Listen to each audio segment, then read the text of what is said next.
এই যে তুলসীর মালা মাগো যাদের গলায় নেই সবাই পরবে। হ্যাঁ, কোনো কেউ যদি থাকেন যে তুলসীর মালা কেনার টাকা নেই, অর্থ নেই, আমার সাথে যোগাযোগ করবেন, তার জন্য ফ্রি। আর জপ করবেন, জপমালা নেই, টাকা নেই, জপমালা কিনতে পারছেন না, তার জন্য আমার কাছে জপমালা ফ্রি। এই যে ব্যাগ ভর্তি মালা তিলক সব আছে, কিন্তু যাদের টাকা আছে তাদেরকে ফ্রি দেব না। কারণ ফ্রি নিয়ে তারপর ওই টাকা দিয়ে ডিম পোচ খাবা, ও চলবে না। হ্যাঁ, কিন্তু যাদের টাকা নেই, হ্যাঁ, কিনতে পারছেন না, সামর্থ্য নেই, আমার কাছে আসবেন, তাদের জন্য আমার কাছে সব ফ্রি। হ্যাঁ, সবাই তুলসীর মালা পরবেন। এই যে কয়জনে হাত তুলেছেন যে আজকে তুলসীর মালা পরবেন, শোনেন, আপনাদেরকে কালকে এক শ্রেণীর পণ্ডিতরা পরামর্শ দেবে, তাদের কথাও শুনে যান। এক শ্রেণীর পণ্ডিতরা এসে বলবে, ছামরা, তুই তুলসীর মালা পরছস, তুই তো আর মাছ মাংস ডিম পেঁয়াজ রসুন খাইতে পারবি।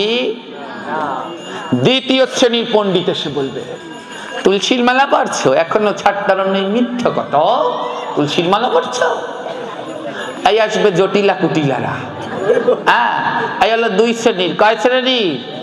প্রথমটা এসে বলবে তুলসীর মালা পরছো, এখনো মাছ মাংস খাওয়া ছাড়তারও না। দ্বিতীয়টা এসে বলবে তুলসীর মালা পরছো, এখনো মিথ্যে কথা বলে। এবার তিন নাম্বারটায় আসবে, ইয়া করছো কি? হ্যাঁ, আমি তো বরিশালের ভাষায় বলছি, এয়া করছো কি? আয় মনু, তুই গলায় তুলসীর মালা দিস, যদি নাও নিরকালে ধুইয়া তোর পায়ে পড়বে, একবারে শেষ। হ্যাঁ, এই তুলসীর মালা ধুইয়া যদি জল পড়ে, তোর তো আর রক্ষা নাই। এই হলো কয় শ্রেণী? আর যারা বিবাহিত মায়েরা, বাবারা, বোনেরা, ভাইয়েরা রয়েছেন যারা ইয়ং, তাদেরকে বলবে, এই তুই তুলসীর মালা পড়ছো, তোর মনের কামনা আমার শোনা গেছে। এই চার শ্রেণীর পণ্ডিতকে পাবেন। এবার উত্তর শুনুন। প্রথমটা হচ্ছে মাছ মাংস না খেলে পরে তুলসীর মালা পরা যাবে না। আমাদের সনাতন ধর্মে মাছ মাংস পেঁয়াজ রসুন ডিম এগুলো খাওয়া পাপ। পাপ না মহাপাপ। হ্যাঁ, কোন গ্রন্থে লেখা নাই তুলসীর মালা না পরে যদি মাছ মাংস পেঁয়াজ রসুন ডিম খায় পাপ একটু কম হবে। পাপ তো পাপই, তুলসীর মালা পরে খেলেও পাপ, আর না পরে খেলেও পাপ। কোন জায়গায় লেখা নাই পেঁয়াজ রসুন মালা পরে পেঁয়াজ রসুন খেলে মহাপাপ, কোন জায়গায় লেখা দেখাতে পারবে না। ও পেঁয়াজ রসুন মালা পরে খেলেও পাপ, আর না পরে খেলেও পাপ। মিথ্যে কথা বলা মহাপাপ। হ্যাঁ, ও মালা পরে বললেও পাপ, আর না পরে বললেও পাপ, পাপই পাপ।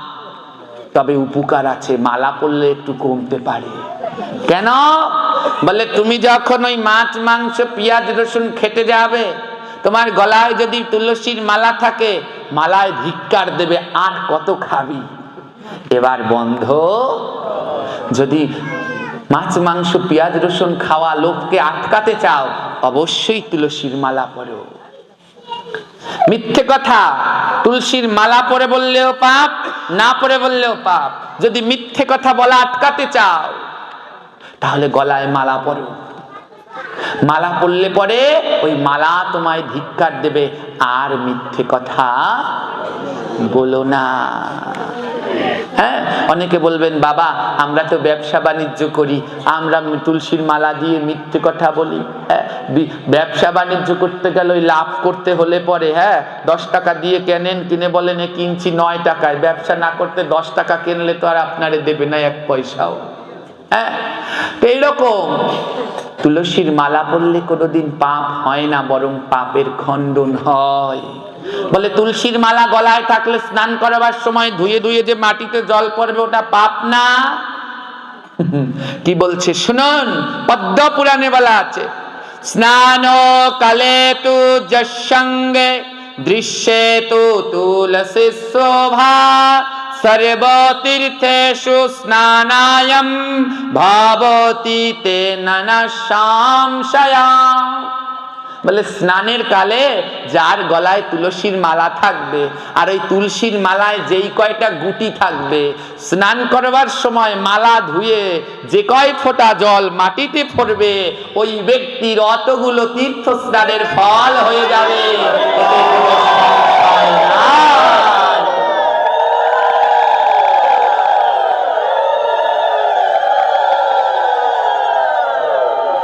তাই তুলসীর ধুয়ে জল মাটিতে পায়ে লাগলে তাতে কোনো দিন পাপ হয় না, হয় না। কিন্তু তুলসী পাতার জল যদি পায়ে লাগে মহাপাপ। তুলসী কাষ্ঠের জল পায়ে লাগলে কোনোদিন অপরাধ হয়, কারণ তুলসী কাষ্ঠ পবিত্র করে। আপনারা গঙ্গায় স্নান করতে গিয়েছেন? গঙ্গায় অনেকেই গেছেন না? তো গঙ্গা মহিমায় বড় না তুলসী বড়? কে বলতে পারবেন? গঙ্গার সৃষ্টি কোথা থেকে? ভগবানের চরণ থেকে। ভগবানেরই অংশ গঙ্গা। বিষ্ণুর অঙ্গ গলিত জলকেই বলা হয় গঙ্গা। হ্যাঁ, ভগবান গলে গিয়ে, হ্যাঁ, এগুলো শুনবেন। আমি এর জন্য 2-3 দিনের পাঠ করতে চাই। আমি 5 দিন 7 দিন পাঠ করি, নাহলে আমি 2-3 দিনের ভিতরে বুঝাতে পারি না ভালো মতো এই গঙ্গার কিভাবে সৃষ্টি হয়েছে। আমার একটা ইউটিউব চ্যানেল আছে, ওর নাম গৌর গোবিন্দ কথামৃত। ওখানে গেলেই পাবেন গঙ্গার কিভাবে সৃষ্টি হয়েছে। ভগবান গলে গিয়েছিলেন মহাদেবের গান শুনে, ভোলানাথের। মহাদেবকে চেনেন? কে সে? গাঁজা খায় না, সে হচ্ছে পরম বৈষ্ণব। যার মতো বৈষ্ণব জগৎ সংসারে আরেকজন নেই। নিম্নগানমে যথা গঙ্গা দেবানাম অচ্যুতা যথা বৈষ্ণবানামে যথা শম্ভু পুরাণানামে মৃদম তথা। বৈষ্ণবানাম যথা শম্ভু বলে বৈষ্ণবদের ভিতরে শ্রেষ্ঠ হচ্ছে শম্ভু, যার মতো বৈষ্ণব আর হয় না। এবার যারা শিব ভক্ত আছে তারা বলতে পারেন, আমাগো ঠাকুর বৈষ্ণব কোথায়? বৈষ্ণব হলে গলায় মালা পরতো না? বৈষ্ণব হলে ললাটে টানা করে তিলক দিত না? ওই এক দাদাই তিলক দিয়েছে, শিবের তিলক। আমাদের শিব ঠাকুর দিয়ে এই রকমের তিলক দেয়। আমাদের শিব ঠাকুর যদি বৈষ্ণব হবে তাহলে তার কপালে এরকম টানা তিলক থাকতো না, তার গলায় তুলসীর মালা থাকতো না।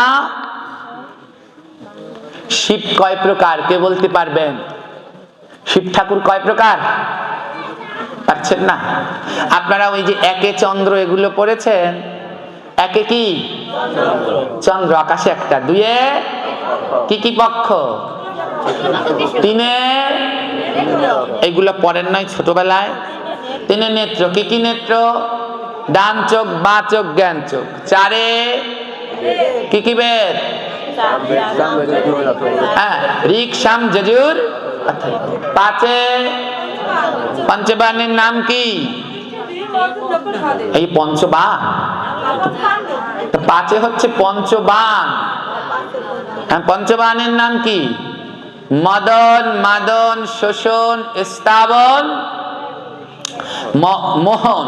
এই হচ্ছে 5টা বাণ। 5-এ পঞ্চবাণ। হ্যাঁ, 6-এ, 7-এ, 8-এ, 9-এ, 10-এ, 11-তে, 11-তে একাদশ রুদ্র। 11-তে কি?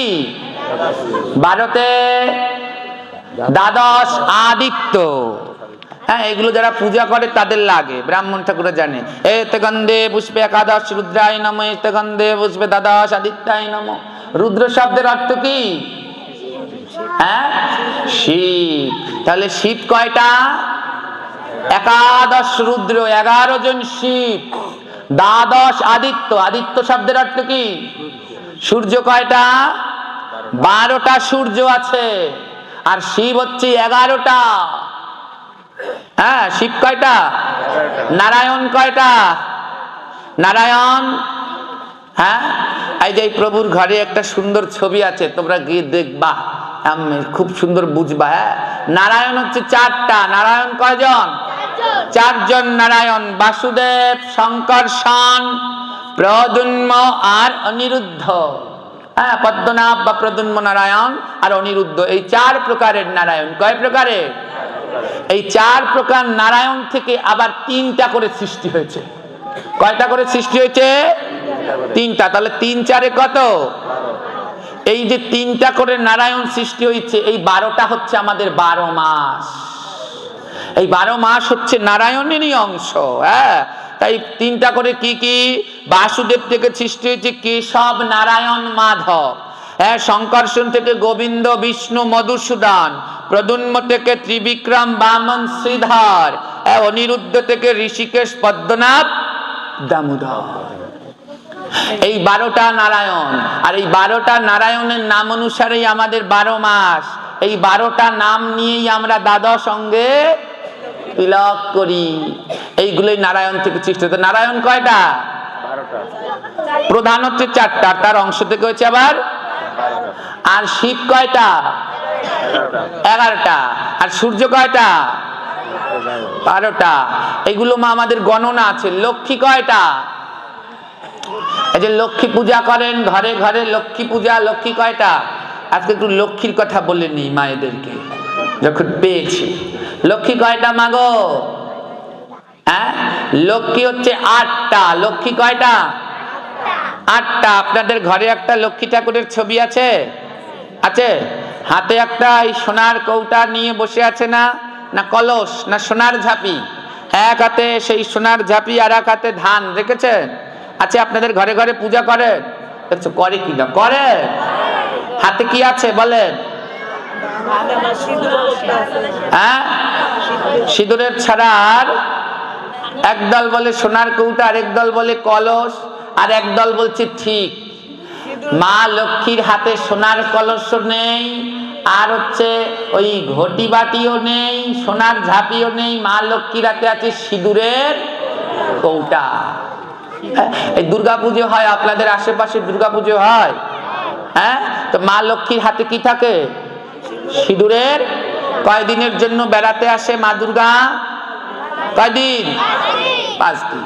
তো লক্ষ্মীও আসে মা দুর্গার সাথে বেড়াতে। লক্ষ্মী কি হয় মা দুর্গার? হ্যাঁ, জোরে বলুন। মা দুর্গার কয়টা ছেলে মেয়ে? হ্যাঁ, 4টে ছেলে মেয়ে। কি কি? শোনেন, মা দুর্গার ছেলে মেয়ে হচ্ছে 6টা। কয়টা?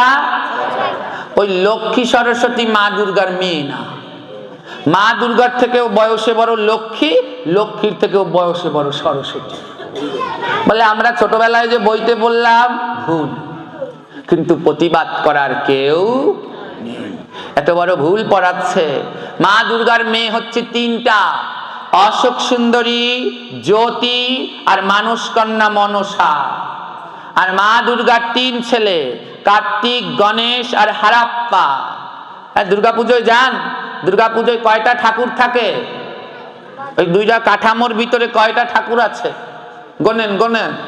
লক্ষ্মী, সরস্বতী, হ্যাঁ, তারপরে হ্যাঁ কার্তিক, গণেশ আর শিব আছে, দুর্গা আছে। এই কয়টা হলো? 6টা। আর নাই? অসুর আছে। কয়টা হলো? আর নাই? সিংহ আছে। আর আছে কে? মহিষাসুর আছে। মহিষ আছে। ওই মহিষটা কাটছে পরেই মহিষাসুর বেরিয়েছে। হ্যাঁ হ্যাঁ। তারপরে আর কি আছে? মহাদেব আছে। তারপরে পেঁচা আছে, ইঁদুর আছে, হাঁস আছে, ময়ূর আছে, একটা। হ্যাঁ, তাহলে মোট কয়টা হলো গোনেন? দুর্গা, শিব, হ্যাঁ কয়টা হয়েছে? 15টা হয়েছে। কিন্তু এখন যে গুনবেন ঠাকুরের সংখ্যা আরো বেশি। কারণ এখন দুর্গার সাথে কমাইলে 3-4টা অসুর পাবেন। কয়টা অসুর? এইখানে যারা বৃদ্ধ বাবারা আছেন, মায়েরা আছেন, তারা ছোটবেলায় পূজা দেখতে গিয়েছেন? সেই সময় অসুর ছিল কয়টা? সত্যি করে বলবা মাসি, কয়টা অসুর ছিল? আর এখন কয়টা? নিচেই খালি থাকে। ওই সময় অসুর ছিল একটা, সমাজে অসুরও ছিল কম। আর এই সময় অসুরও বেশি, দুর্গার সাথে অসুর বেশি, ঘরে ঘরে অসুর। বলে অসুর কই? কেন? যেই ছেলে মা বাবাকে কথায় কথায় এমন হেনবাক্য বলে, মা বাবার নয়ন থেকে জল ঝরে, ওটা মানুষ, ওটা ওষুধ। হ্যাঁ, মা বাবা দুটো ওষুধ খেতে টাকা চায়, তা দেয় না। বউয়ের জন্য ছোট পাউডার আনে। ওরা ছেলে, ওরা মানুষ, ওরা ওষুধ। প্রত্যেক ঘরে ঘরে আছে, মানুষের রূপ ধারণ করে বসে আছে। আমা আপনারা 15টা গুনলেন, কিন্তু আসল তার নাম বলেননি। গণেশের পাশে একজন আছে, এরকম ঘোমটা দিয়ে দাঁড়িয়ে রয়েছে, নাম কি? এই কলা বউ গণেশের কি হয়? হ্যাঁ, বউ। ওই বলছে বউ, ও হচ্ছে গণেশের মা। মাকে বলে ভাইগনা বউ, আবার কেউ বলে বউ। এর থেকে আর পাপের হয়? আর বলবেন কোন সময়? এর জন্যই বেশি বেশি ভাগবত গীতা ক্লাস করতে হয়, জানতে হয়। হচ্ছে গণেশের মা, মাকে বলছে বউ। ছি ছি ছি ছি ছি। সবাই কানে আঙুল দিয়ে বলুন শ্রী বিষ্ণু। আর বলবেন? কেউ যদি বলে তাদেরকে কি চিল্লাবেন? তাদের সাথেই আমরা বলছো না, এরকম বলবেন? এরকম বলবে বলে আবার কয় বুঝিয়ে বলবেন যে না বাবা, এটা বলতে নেই, হচ্ছে গণেশের মা। ওর নাম কলা বউ না, ওর নাম নব পত্রিকা। গণেশের বউ আছে একটা না দুইটা। গণেশের বউ কয়টা? গণেশের দুই বউ, একটার নাম সিদ্ধি আর একটার নাম বুদ্ধি। গণেশের কয়টা বউ? দুইটা, সিদ্ধি আর বুদ্ধি। সবাই ভাববেন না গণেশ ছোট মানুষ। শুধু বউ না, গণেশের দুইটা ছেলেও আছে। হ্যাঁ, এই যে দোকানে দোকানে গণেশ পূজা হয় না, ও কিন্তু গণেশের পূজা হয় না, ও হয় ওর ছেলের পূজা। গণেশের দুই ছেলে, সিদ্ধির ছেলের নাম শুভ, বুদ্ধির ছেলের নাম লাভ। তাই গণেশের দুই ছেলে, শুভ আর লাভ। বলছে যে সিদ্ধি, সিদ্ধি মানে সফলতা। আবার এই ভাববেন না, সিদ্ধি সিদ্ধি মানে সফলতা। বলে যার ধৈর্য আছে তার শুভ হবে, আর যার বুদ্ধি আছে তার লাভ হবে। তাই গণেশের দুই বউ সহধর্মিনী, সিদ্ধি বুদ্ধি, আর তাদের দুই ছেলে শুভ আর লাভ। তাই দোকানে দোকানে পুজো করা হয় শুভ আর লাভ, যেন দোকানের শুভ হয়, দোকানে জানে না ডৌয়াও। হ্যাঁ, এই শুভ আর লাভ, এই গণেশের দুই ছেলে। গণেশের আবার একটা মেয়েও আছে। হ্যাঁ, গণেশের মেয়ের নাম হচ্ছে সন্তোষী। আমাদের বাংলাদেশে তেমন পুজো হয় না, ইন্ডিয়ায় গেলে দেখবেন প্রতি শুক্রবার দিন সন্তোষী মায়ের পুজো হয়। টক খেলে সন্তোষী মা রেগে যায়। এ হচ্ছে গণেশের মেয়ে। কার্তিক ঠাকুর, সে হচ্ছে চিরকুমার না কি মা? কার্তিক ঠাকুরকে কি বলি? চিরকুমার। বিয়া টিয়া করে নাই। এই কার্তিক ঠাকুরের দুইখানা বিয়া। কার্তিক ঠাকুরের দুটো বিয়ে হয়েছে, একটা বিয়ে ভেঙে গেছে। তার প্রথম স্ত্রীর নাম ইন্দ্রসেনা, দ্বিতীয় স্ত্রীর নাম বালি, আর একটা বিয়ে ভেঙে গেছে, সেই বউয়ের নাম হচ্ছে পানিবতী। হ্যাঁ, তো এগুলো এখন আর বলবো না। তো লক্ষ্মী হচ্ছে কয়জন? 8 জন। তো মা লক্ষ্মীর হাতে কি থাকে? সিঁদুরের কৌটো।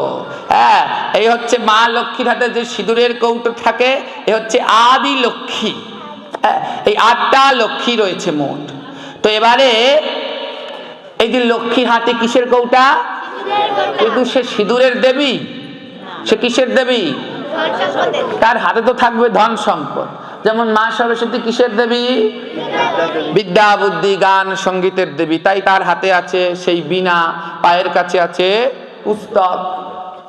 কিন্তু মা লক্ষ্মীর পায়ের কাছে কি সোলার ছাপি ঝাপাই থুইছে কেউ? তার হাতে কিসের কৌটো? মা লক্ষ্মী। তাই নারীদেরকে বলছে, শোনো, তোমরা লক্ষ্মীমন্ত হও, মা লক্ষ্মীকে দেখে শেখো। সতী নারীর কাছে সিঁদুরের থেকে মূল্যবান বস্তু জগতে আর নেই। হ্যাঁ, শিরভূষণম সিন্দুরম ভর্তুরায়ু বিবর্ধনম। বলে শিরের ভূষণই হচ্ছে কি?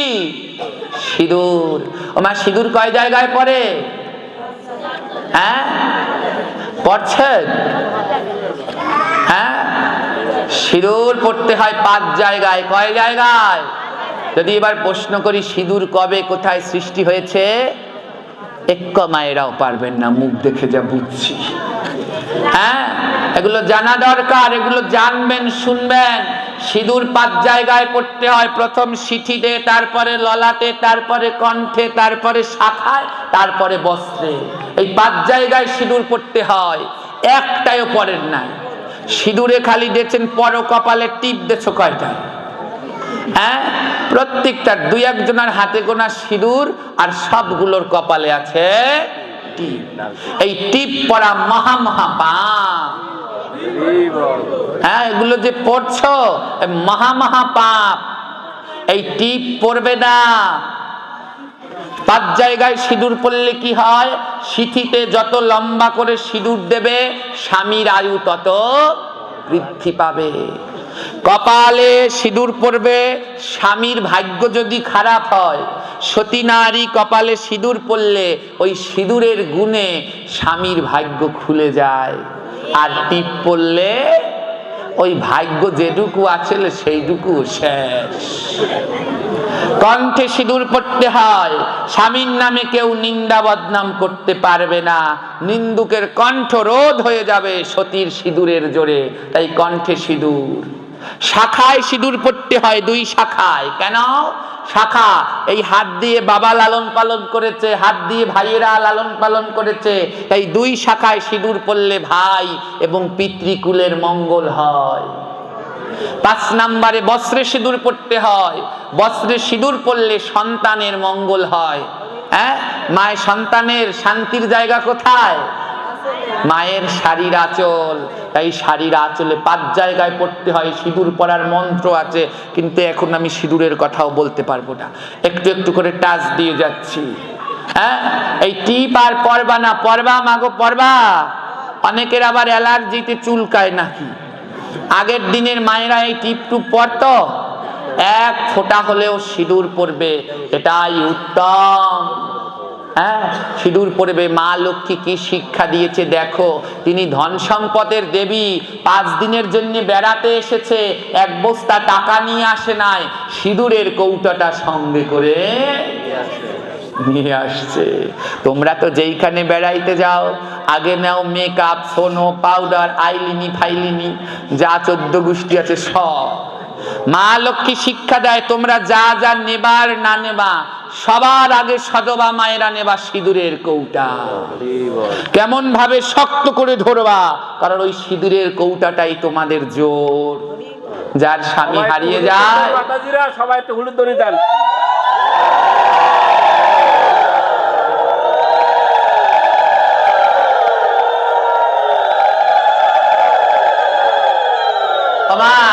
যার স্বামী হারিয়ে যায় সে বোঝে স্বামী হারানোর কতটা যন্ত্রণা, একা একা থাকা।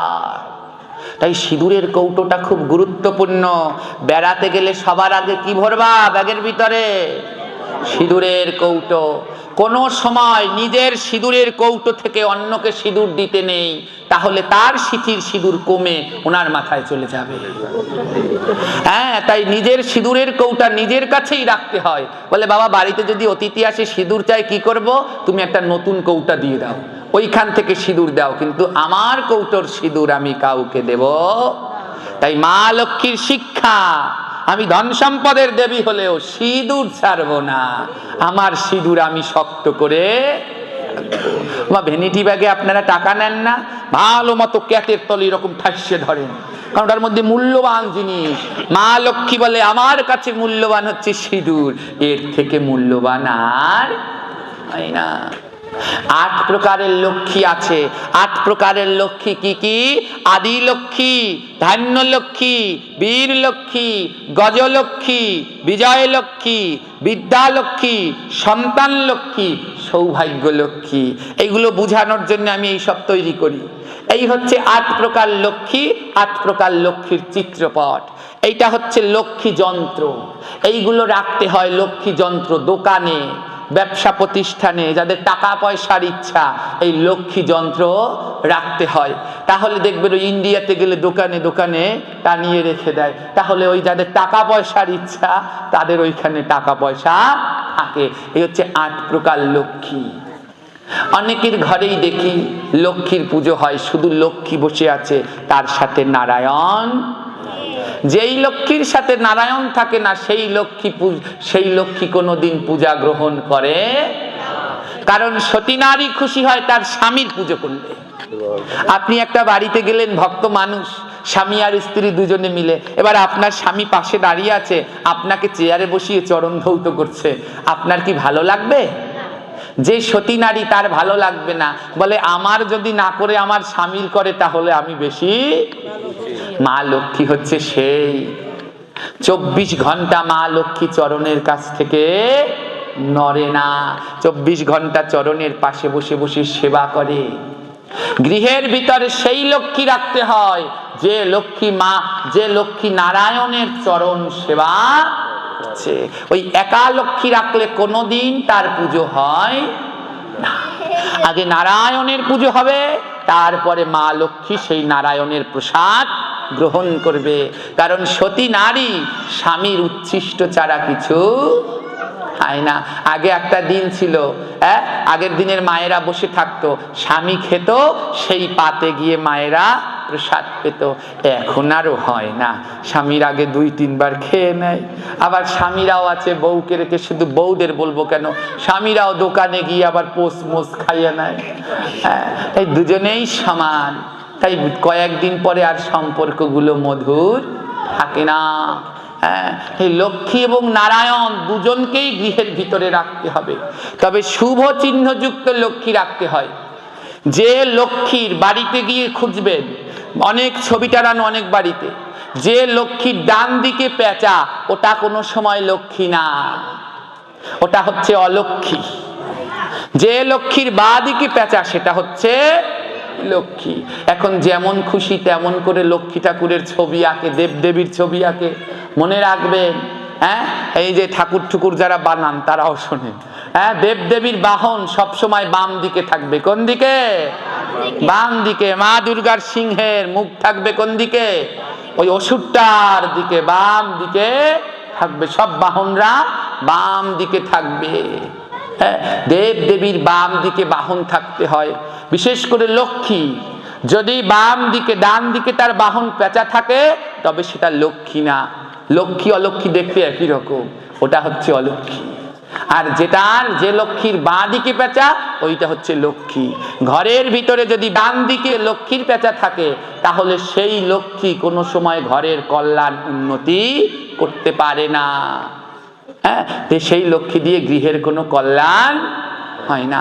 গৃহের ভিতরে কি লক্ষ্মীর পুজো করতে হয়? আমাদের শাস্ত্রে বলা আছে,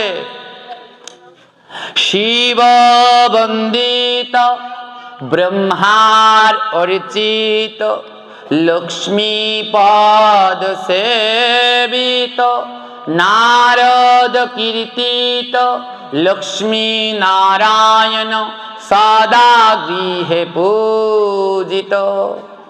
বলছে যেই লক্ষ্মী নারায়ণকে স্বয়ং মহাদেব বন্দনা করে, ব্রহ্মা যার পূজা করে, নারদ যার কীর্তন করে, আর মা লক্ষ্মী যেই নারায়ণের পূজা করে, চরণ সেবা করে, সেই লক্ষ্মী নারায়ণী গৃহে সদা সর্বদা পূজা করতে হয়। এবং লক্ষ্মীর বাঁ দিকে কিংবা চরণের পাশে যেন অবশ্যই পেঁচা থাকে। অনেক বাড়িতে লক্ষ্মী নারায়ণ আছে, দেখবেন লক্ষ্মী বসে আছে, নারায়ণ দাঁড়িয়ে আছে, ওটাও পুজো করা যাবে। আবার অনেক বাসায় লক্ষ্মী আছে, নারায়ণ আছে, কিন্তু লক্ষ্মীরও বাহন নেই, নারায়ণেরও বাহন নেই, তবে সেই লক্ষ্মী নারায়ণও পুজো করা। এই ধরনের লক্ষ্মী নারায়ণের চিত্রপট গৃহের ভিতরে পুজো করতে হয়। যার শিব ঠাকুর বন্দনা করছে, ব্রহ্মা পূজা করছে, নারদ কীর্তন করছে, নারায়ণ চরণ বন্দনা করছে, এবং নারায়ণের পাশে তার বাহন গরুর বসে আছে, লক্ষ্মীর পাশে তার বাহন পেঁচা বসে আছে, এবং শুভ চিহ্ন, সিঁদুরের কৌটো, ধানের মোড়া, শঙ্খ, এই ধরনের শুভ চিহ্ন যুক্ত লক্ষ্মী নারায়ণ গৃহের ভিতরে পুজো করতে হয়। ওই একা লক্ষ্মীর চিত্রপট গৃহের ভিতরে পুজো করতে নেই। এই ধরনের লক্ষ্মী নারায়ণ গৃহের ভিতরে মাগো পূজা করবে। তো আমরা যেইখানটায় ছিলাম, শিব ঠাকুর 11 প্রকার, লক্ষ্মী হচ্ছে 8 প্রকার। এই ধরনের লক্ষ্মী গৃহের ভিতরে পুজো করতে হয়। সব লক্ষ্মী গৃহের ভিতরে পুজো করলে গৃহের কল্যাণ হয় না। এই ধরনের লক্ষ্মী গৃহের ভিতরে পুজো করবেন। শিব ঠাকুরও তিলক মালা পরে 11 প্রকারের। আমরা শুধু দেখি একজনকেই, যেই 3 আঙুল দিয়ে ভস্ম পরে, আর 10 জনকেই আমরা অনেকে জানি না। তুমি যদি বৃন্দাবনে যাও, ওই রাসমঞ্চে ঢোকার আগে একটা শিব মন্দির পড়বে, ওই ঠাকুরের নাম গোপেশ্বর মহাদেব। হ্যাঁ, গোপেশ্বর মহাদেব। সেইখানে গিয়ে দেখবে মহাদেব তিলক পরেছে, মালা পরে, গোপীদের ঈশ্বর হয়ে বসে আছে। আবার এই মহাদেবী কলিযুগে এসেছে, তার নাম কি? এই মহাদেব কলিযুগে এসেছে, তার নাম কি? এইখানেও বলতে পারো না, খাইছে তো আমারে। কি নাম?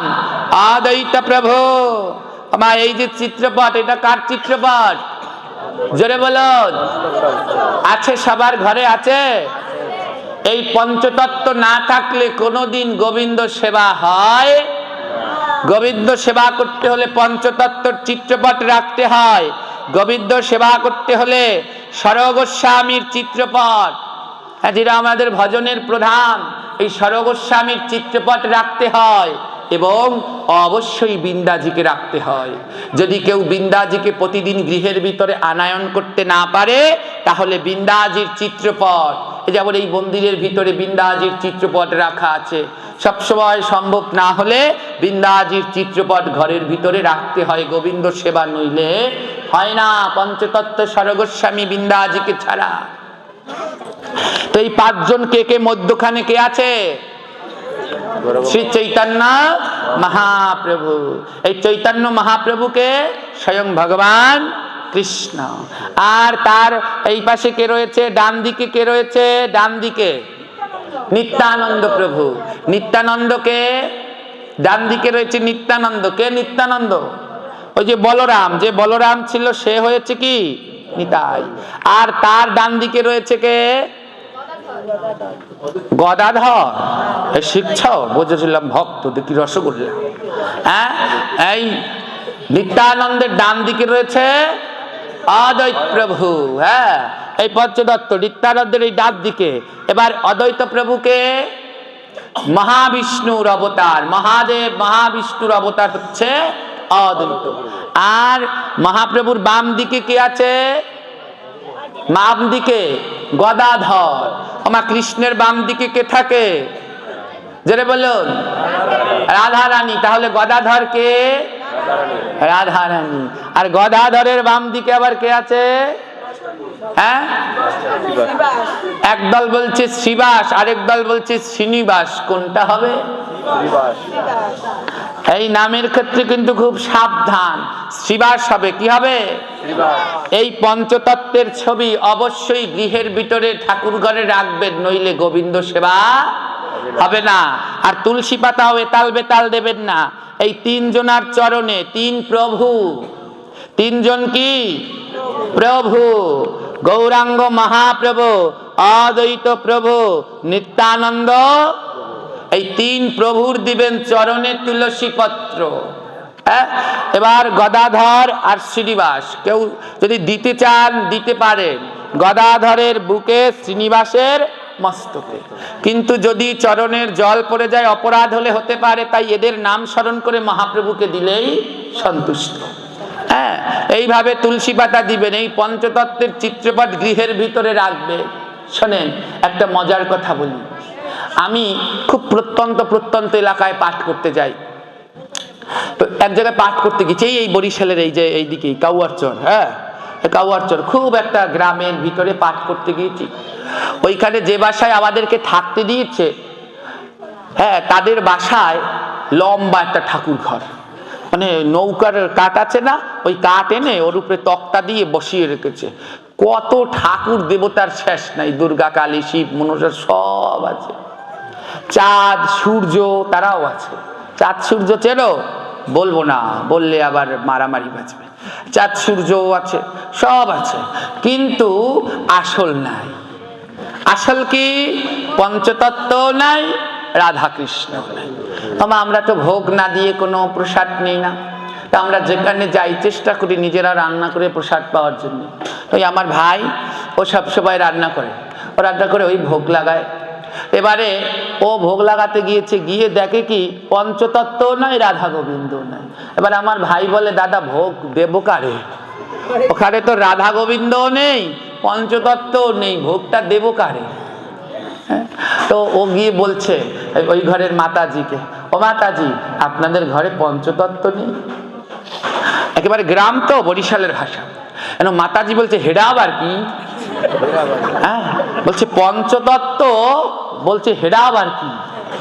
চিন্তা করেছেন এখনো এই যুগে আমাদের মহাপ্রভুকে চেনে না, আমরা কোথায় আছি? তা আমার ভাই বলছে আপনারা বোঝেন নাই, একটা ছবির ভিতরে 5 জন থাকে, বোঝেন নাই? তখন ওই মাতাজি বলছে, ও এইবার বুঝছি, এক ছবির ভিতরে 5 গো বেড়ায় আটুসকাইয়ে দাঁড়াইয়ে রয়েছে। হ্যাঁ গো কথা ক, হ্যাঁ বলছে এইবার বুঝছি। হ্যাঁ গো কথা কন, ওই ইস্কনের প্রভুরা আইসেলে মুগো এইদিকে, এই সময় দিয়ে গেছে মোর পোলারে, মুই দয়ারে থুয়ে দিছি, অমুগো লাগে না। এই হচ্ছে আমাদের দশা, পঞ্চতত্ত্বকে দয়ারে রেখে দিয়েছে বলে এমদের। মা এই নিতাই গৌর যদি না আসতো আমরা জানতাম না এই প্রেম। যদি গৌর না আসিত কেমনে হইত, কেমনে ধরিতামে দে রাধার মহিমা প্রেম রস সীমা, জগতে জানাই তোকে। ওই অদ্বৈত যদি না আসতো তাহলে গৌর আসতো না। এই পাঠের আগে একটা কীর্তন হয় পঞ্চতত্ত্বর ভিতরে, দেখবেন গৌরকে